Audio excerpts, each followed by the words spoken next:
সাল্লাল্লাহু 33 বছরে আসবেন, তো ওনাকে মারার জন্য বহু যুদ্ধ হবে, দাজ্জালের সাথে যুদ্ধ হবে। ওনার যুদ্ধ শুরু হবে দাজ্জালের সাথে, যেদিন আসবেন এর পরের দিনে দাজ্জালের সাথে লড়াই।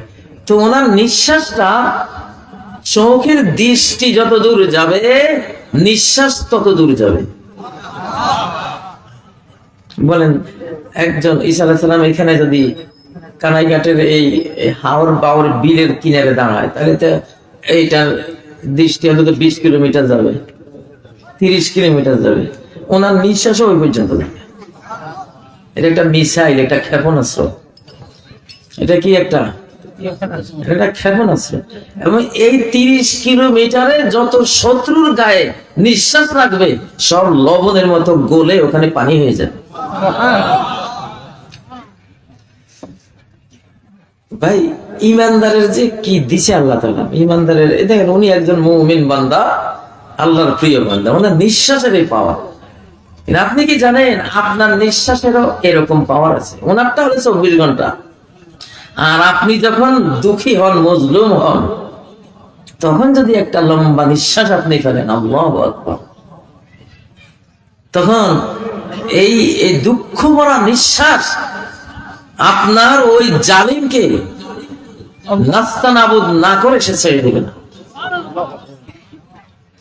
শেখ সাদি বলেন, সিতম কশ করা হে বরারদ জে দিল।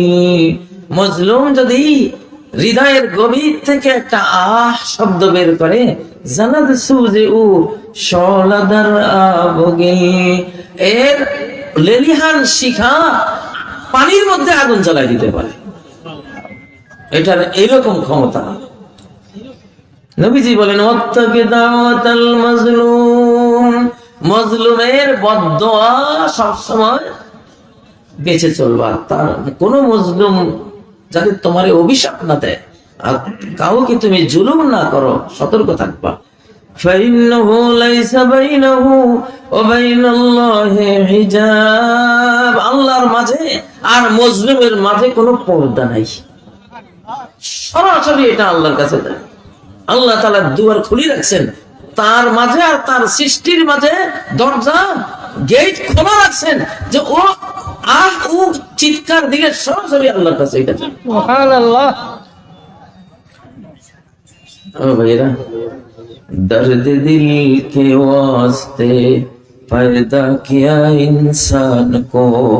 তো এই যে মানুষ মাত্রই আল্লাহ তাআলা বানাইছে তার দিলের দরদটা নেওয়ার জন্য, তুমি আমার দরদি হইবা, ইবলিস আমার শত্রু, তুমি আমার বন্ধু হইবা। তুমি আমার কি হইবা? বন্ধু হইবা। আমি তোমার বন্ধুত্ব চাই, তোমার ভালোবাসা চাই। ও ভাইরা, আজকে আমি আপনাদেরকে 2-4টা আয়াত দেখাবো। আমি একটা স্টাইলের এখন ওয়াজ করি, যে এখন কোরআন তাফসিরের যুগ না, তাফসিরের যুগটা পার হয়ে গেছে। এখন আরো একটা স্পষ্ট যুগ শুরু হয়েছে, সেটা হলো আয়াত দেখার যুগ, চোখে দেখার যুগ।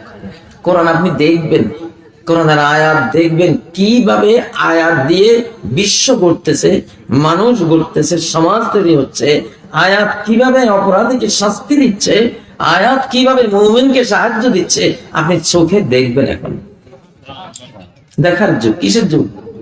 সবকিছু ভিজিবল হয়ে গেছে। এখন আপনি নেটে যদি সার্চ দেন, সূরা রহমানের আয়াতগুলি লিখে আপনি যদি টিভি অন করেন, দেখবেন এক একটা আয়াত বলবে আর দৃশ্য দেখাবে, যে ঠিক না, 2 সাগরের মাঝখানে লবণাক্ত নদী আর মিঠা নদী একসাথে চলে, বাইনাহুমা বারযাখুন লা ইয়াবগিয়ান,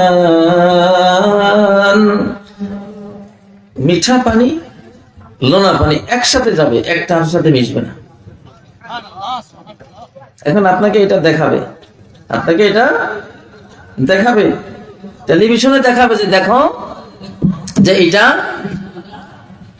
এই আয়াত আল্লাহ বলেছেন এইভাবে, ঠিক এইভাবে সাগরের বুকে এটা আছে। মাঝে মধ্যে স্টিমার দিয়ে যাইতে দুইটা নদী দেখা যায়, একটা লবণ একটা কি মিষ্টি। মিষ্টিটা মিষ্টির সীমান্তে চলে, লবণটা লবণাক্তের সীমান্তে চলে, মিশে যাবে না একটা একটার সাথে। কে এটা সৃষ্টি করেছেন? তো এখন তো কোরআন দেখার যুগ। কোরআন কি? আচ্ছা একটা আয়াত দেখাই। এই আকাশ, এই মাটি, এই জগৎ, আধার রাত, আলোকিত দিন, চন্দ্র সূর্য গ্রহ তারা, এই মানুষ, জিন ফেরেশতা, সব কিছু একজন স্রষ্টাকে থেকে। লাকাদ কুনতা ফি গাফলাতিন মিন হাযা, লাকাদ কুনতা, তবে মানুষ মৃত্যুর সময় আল্লাহ বলবেন, প্রত্যেক মানুষের হায়াত শেষে কি আছে? ঘন্টায় একবার মরি, তাহলে ওই মরণটা কখন মরি? ঘুমের সময় মারা যান। প্রত্যেকটা ঘুম একটা মরণ। এই যে জীবন আর মরণের দোলাচলায় আমরা আছি। হায়াত আমরা প্রতি 24 ঘন্টার পারমিট নিয়ে আসি, 24 ঘন্টার সময় নিয়ে পৃথিবীতে আসি। আপনি ঘুমের সময় কি বলেন?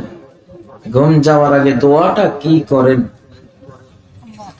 এটা বিলিয়ন বিলিয়ন ডলার মূল্য দিয়ে গবেষণা করে মানুষ যেটা জানতে পেরেছে 1400 বছর পরে, এটা 1450 বছর আগে। ইলাহ আল্লাহ, লা ইলাহা ইল্লাল্লাহ, লা ইলাহা ইল্লাল্লাহ। এখানে নোক্তাওয়ালা কোনো হরফ নেই। ঠোঁট লাম, ইলাহার মধ্যে একটা লাম, ইল্লার মধ্যে 2 লাম তাসদীদওয়ালা। ইল্লাল্লাহ, আল্লাহর মধ্যেও 2 লাম তাসদীদওয়ালা। 2 2 4 আর আগে 2, কয়টা লাম? এই লাম হলো আল্লাহর পরাক্রম বুঝায়, তার মহা অনন্ত ক্ষমতা বুঝায়। আলিফ আর হা মানে আহ মানে বেদনা, দুঃখ। আল্লাহ তাআলা তার সৃষ্টি যদি আহ বলে, পৃথিবীর কাদা পানিতে আগুন ধরে যাওয়ার মতো অবস্থা। আমার মাহফিল আমি বলেছি কোথায় জানি, আমার বয়স এখন 2025 বছর। দেখেন আমরা ইতিহাস তো ঘাটি না। এখন কত হিজরি? 1447 হিজরি। কি এটা? কিসের 1447? নবীজি মদিনায় যে পা রেখেছেন সেদিন থেকে আজ পর্যন্ত, আজ থেকে 1447 বছর আগে ইসলামিক দল করুক না করুক, সে মুসলিম তো, আমাদের নবীজির উম্মত তো। এই শতাব্দী তার, সে বিশাল একটা সার্বিক একটা উন্নয়ন পাবে, দুনিয়ার সম্পদ পাবে, সম্মান পাবে, সে একটা মর্যাদা পাবে, সে জ্ঞান পাবে। 7 মহাদেশ, নিজের মহাদেশ মনে করে সে ঘুরতে পারবে বিনা পাসপোর্টে, বিনা ভিসায়। বুঝছেন? এটা সেই শতাব্দী। ভিসা লাগবে না। ভিসা কেন লাগবে? ভিসা তো পশ্চিমারা বানাইছে, বুঝেন না? পশ্চিমারা বানাইছে, ইহুদি খ্রিস্টানরা বানাইছে। ইসলামের মধ্যে ভিসার কোন সিস্টেম নাই। ইসলামের মধ্যে গোটা পৃথিবীর ব্যাপারে আল্লাহ বলে দিয়েছেন, পৃথিবীর পরতে পরতে বিচরণ করো, কোনো বাধা নেই। তুমি যেখানে ইচ্ছা সেখানে যাও। ওয়াকুলু মির রিজকি, আল্লাহর রিজিক খাও।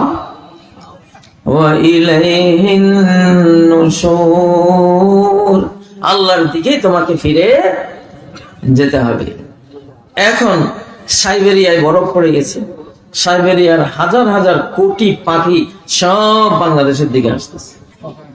যদি ভিসা সিস্টেম হইতো সব মারা যাইতে হবে, ঠিক না? ঠিক। এত পাখিরে ভিসা দিত কে কম? সুবহানাল্লাহ।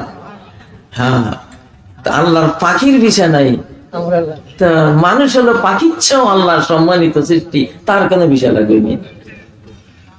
ইউরোপ এখন, ইউরোপে যে 27টা না 28টা দেশ, এক দেশ থেকে আরেক দেশে যাইতে ভিসা লাগে না ওদের। এটা ইসলামী বিধান, ওরা পালন করছে, আমরা মুসলমানরা এখনো ওদের ওই পচা গলাটা নিয়ে আছি। যাই হোক, আমি ঈসা আলাইহিস সালামের কথা কেন বললাম,